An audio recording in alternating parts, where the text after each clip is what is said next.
Makanya kata Erich Fromm, manusia modern mengira dia tahu apa yang dia inginkan. Padahal sebenarnya dia menginginkan apa yang diperintahkan atau dibentuk oleh masyarakat untuk diinginkan. Nah, krisis identitas, krisis eksistensi itu biasanya kalau hari ini ya, kita kontekkan saja langsung dengan hari ini.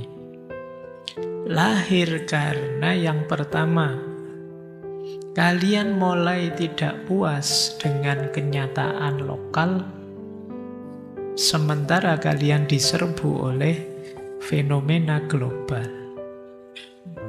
Jadi, budaya luar masuk tanpa kamu filter, budaya yang selama ini kalian jalankan, rasanya kok sudah kehilangan relevansinya.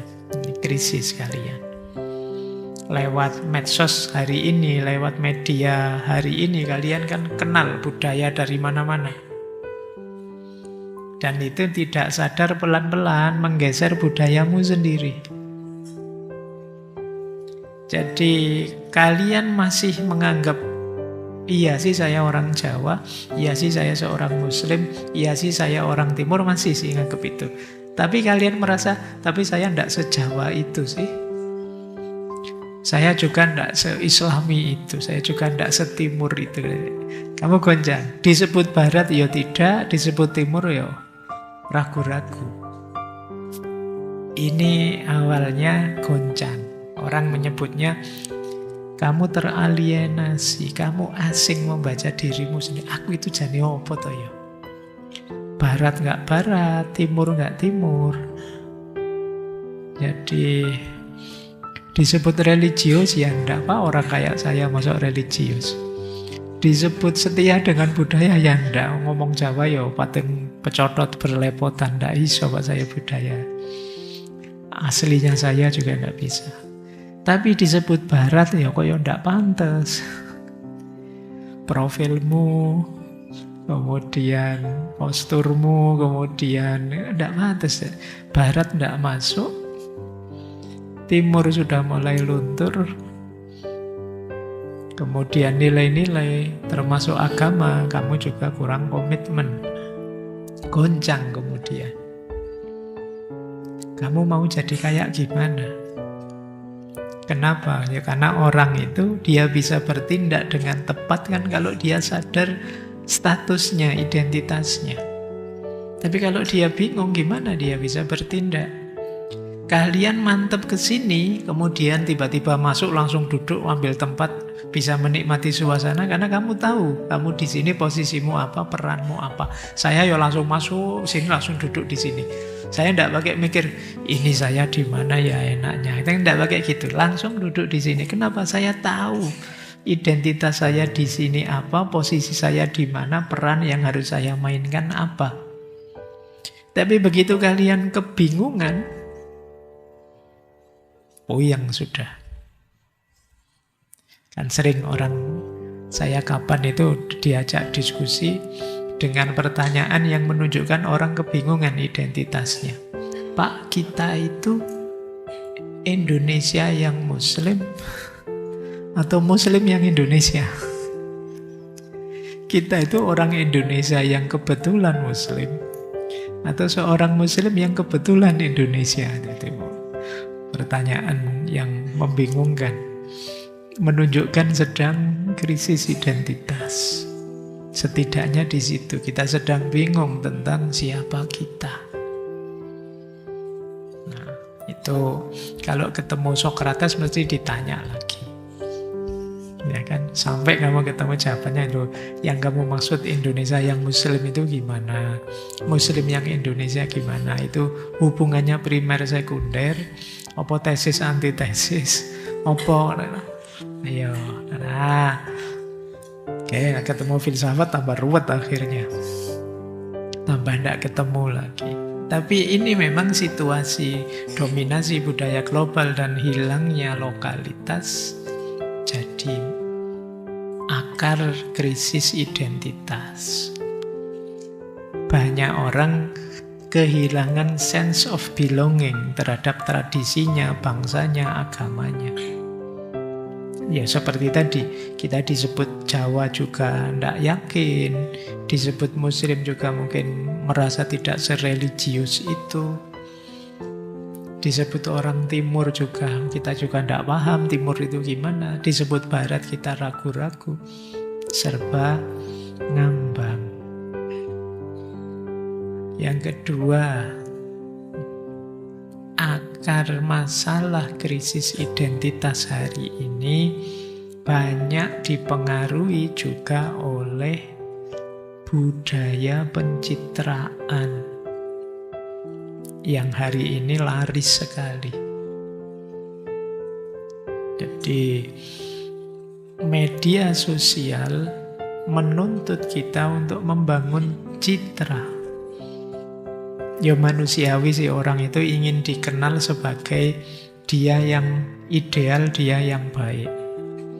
Cuma terlalu banyak bermain citra, efeknya apa? Kalian lupa jati dirimu yang sebenarnya. Kalau di psikologi kan ada istilah true self, fake self, dan false self. True self itu kamu apa adanya. Fake self itu pencitraan. Sebenarnya kamu tidak begitu, tapi biar dianggap begitulah. Biar dianggap kamu ngerti agama, terus dikit-dikit posting tentang religius, agama, menasehati, kemudian memberi tausiah temannya.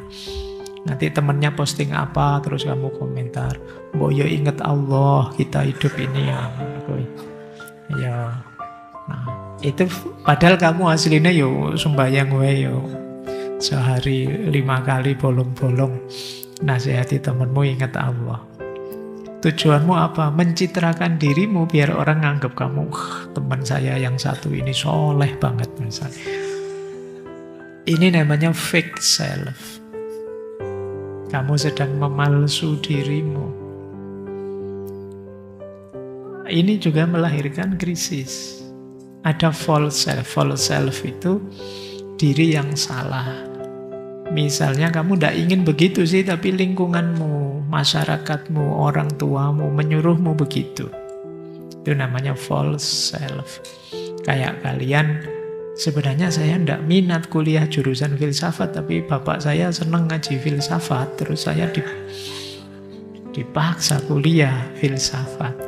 Padahal kamu tidak mau, terpaksa kamu ke sana. Ini kamu jadinya apa? Dirimu bukan dirimu. Kalau yang fake tadi kamu memang ingin mencitrakan dirimu, tapi false self ini kamu terpaksa oleh lingkunganmu, oleh masyarakatmu. Dan yang seperti ini banyak dipengaruhi oleh dunia media sosial. Membuat kita mengalami krisis identitas. Kita jadi bukan aku. Jadi kalian lihat postinganmu sendiri mungkin heran, masa aku begitu ya? Mungkin coba ya sekali-sekali nanti kalian baca postingan-postinganmu lama, tahun lalu, 2-3 tahun yang lalu. Itu mungkin kamu malu sendiri, terus kadang-kadang heran sendiri kok aku sampai begitunya dan lain sebagainya. Baik, yang ketiga, ekonomi yang materialistik, hedonistik. Jadi hari ini kita mendasarkan makna hidup itu pada kepemilikan dan konsumsi. Akhirnya kita mati-matian untuk having, meraih sesuatu, memiliki sesuatu. Bukan being. Kalau being itu bagaimana kita berproses jadi lebih baik.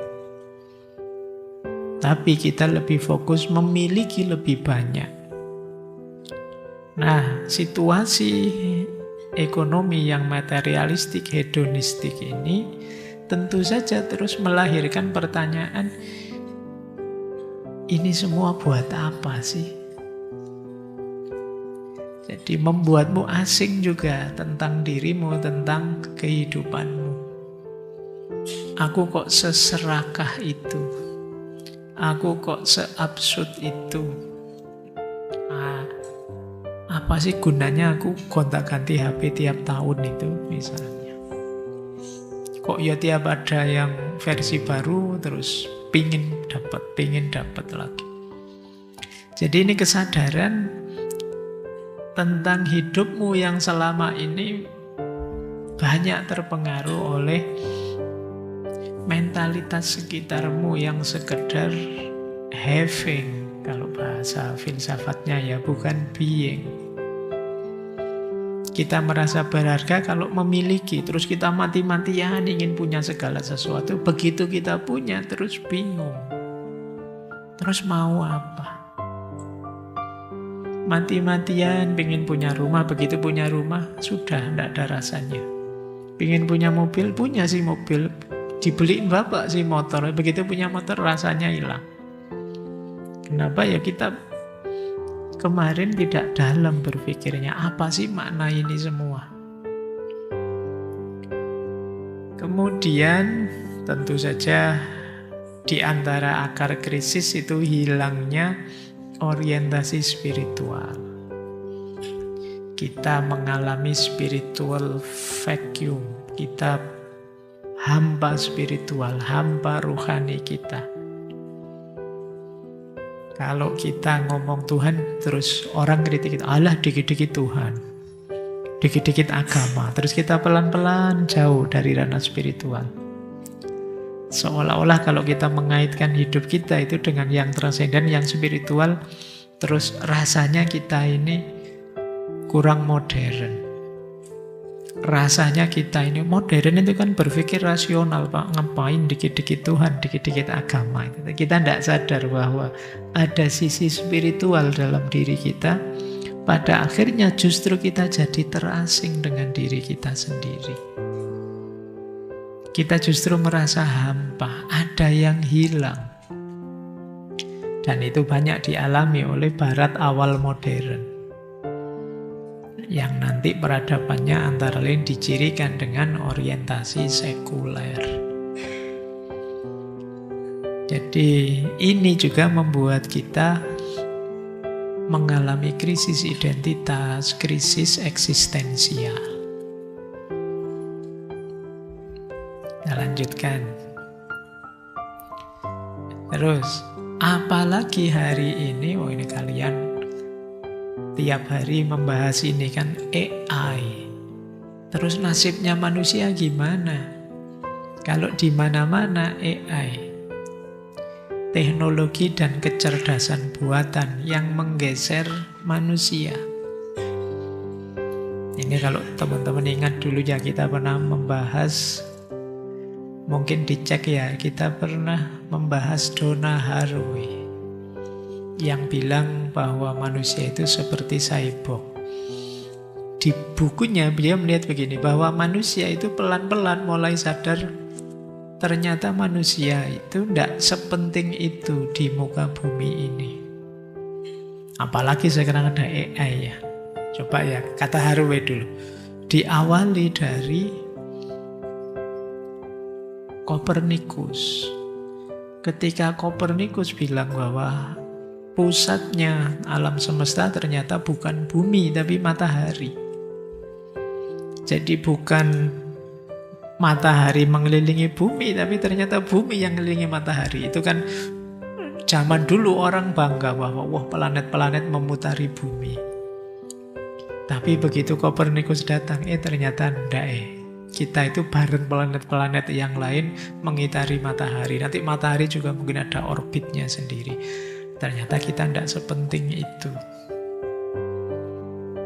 Kemudian muncul lagi selanjutnya setelah Kopernikus, Darwin dengan konsep evolusinya. Wah, kebanggaan kita runtuh. Sebelumnya kita anggap manusia itu begitu istimewanya secara biologis. Tapi kemudian oleh Darwin ditunjukkan bagaimana proses evolusi manusia dari Bahkan binatang bersel satu sampai jadi manusia. Itu kan kebanggaan kita sebagai manusia runtuh. Dilanjutkan oleh Sigmund Freud, psikoanalisis. Ini mengkritik habis-habisan bahwa kita kan bangga bahwa manusia itu makhluk rasional, manusia itu makhluk sadar. Tidak ada makhluk berkesadaran selain manusia. Tiba-tiba oleh Freud ditunjukkan bahwa yang paling berpengaruh dalam hidup manusia itu bukan dimensi sadarnya, tapi id-nya, bawah sadarnya. Manusia yang kita banggakan rasional berkesadaran ternyata hidupnya banyak disetir oleh bawah sadarnya. Nah, kebanggaan kita runtuh sudah. Belum lagi nanti datang AI. Hari ini, wah sudah. Kalian membanggakan dulu kan orang jenius, orang cerdas, itu kan wah orang IQ-nya berapa, itu kan kebanggaan luar biasa. Sekarang tidak ada apa-apanya sama AI. Saya tidak tahu ChatGPT itu misalnya tes IQ itu IQ-nya berapa. Wong dia ngerti segalanya, bisa apa saja. Dulu kita membanggakan Pak ini, beliau yang itu, IQ-nya sekian-sekian. Kita tidak kaget lagi ada begitu. Sekarang ada banyak mesin yang jauh lebih cerdas. Nah terus buat apa manusia? Gunanya apa manusia? Wah, ini mulai pertanyaan-pertanyaan ini muncul. Oke, ini mulai krisis orang. Krisis identitas, krisis eksistensial. Kemudian krisis eksistensial, krisis identitas juga bisa lahir ketika kita mulai semakin terisolasi. Ini ada paradok zaman sekarang. Alat komunikasi semakin canggih, harusnya kan kita tambah terhubung. Tapi yang terjadi sebaliknya, kita semakin terputus. Kita semakin terfragmentasi. Sosial skill kita lemah, rendah. Kenapa? Kita tidak terlatih untuk hidup konkret di dunia sosial. Masing-masing kita asik dengan gadget kita sendiri-sendiri. Seolah-olah kita tambah terhubung, tapi hakikatnya kita semakin terisolasi. Nah, ini penting ya, ini saya ingatkan juga teman-teman. Karena sosial skill penting, karena hubungan kita dengan manusia yang lain itu bagian dari fitrah kita. Saya tahu teman-teman merasa cukup dengan berkomunikasi, berinteraksi lewat gadget. Tapi berinteraksi langsung itu manfaatnya lebih kompleks, lebih banyak. Kalau sekedar jarak jauh, mungkin kalian tidak terbiasa membaca emosinya orang, menghargai gestur, memahami isyarat, itu kalian tidak paham. Mungkin kalian terbiasa ngirim emoticon saja, gitu kan? Tapi kalian tidak paham. Kalau ada orang dehem itu maksudnya apa, orang kedip-kedip maksudnya apa. Itu bisa ketemunya langsung dalam keseharian nyata. Oke. Kadang orang ngasih isyarat apa itu tidak paham. Saya kapan itu ada tamu sampai malam sekali itu dikasih isyarat apa, sudah gini capek, sudah sini menguap, itu masih ngobrol panjang. Nah, itu social skill. Iya, sama kayak mahasiswa yang WA saya itu kan, Pak, besok Senin saya mau bimbingan, saya tunggu Bapak ya di kantor jam 9. Dia merasa itu sudah sangat sopan, itu sudah. Dia tidak sadar merintah dosennya hari Senin jam 9 ke kantor. Loh, itu social skill. kemampuan berkomunikasi, berinteraksi. Nah, yang kayak gini itu teman-teman harus juga menguasai. Saya tidak tahu, mungkin hari ini teman-teman muda mahasiswa itu sudah mulai tidak bergairah lagi organisasi ini, organisasi itu. Ya mungkin terdaftar tapi aktif males sudah. Kenapa? Lebih asik main gadget. Itu bahan refleksimu hari ini, silahkan. Apa iya kamu begitu? Kalau tidak ya jangan marah.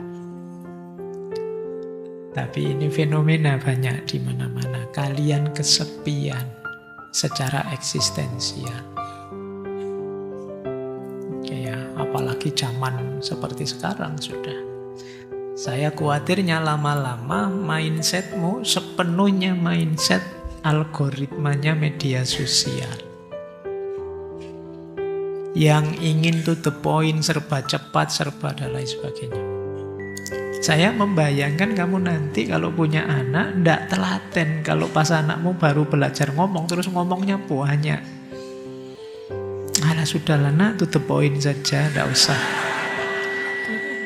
Kamu tidak terlatih tahan mendengarkan orang banyak ngomong. Itu makanya kemarin pas sesi apa itu saya bilang kadang-kadang ada temenmu curhat, kamu ingin segera ngasih nasihat saja. Padahal temenmu belum selesai. Kalau sudah, aku paham maksudmu, aku langsung terus. Padahal dia bukan masalah kamu paham atau tidak, dia cuma ingin meluahkan, menyampaikan isi hatinya, tapi kamu ya kesusu motong, ingin segera ngasih tausiah. Ini efek itu tadi, algoritma medsosmu. Mulai ya kalian coba pertahankan dimensi kemanusiaan terakhir ini, jangan sampai tergerus oleh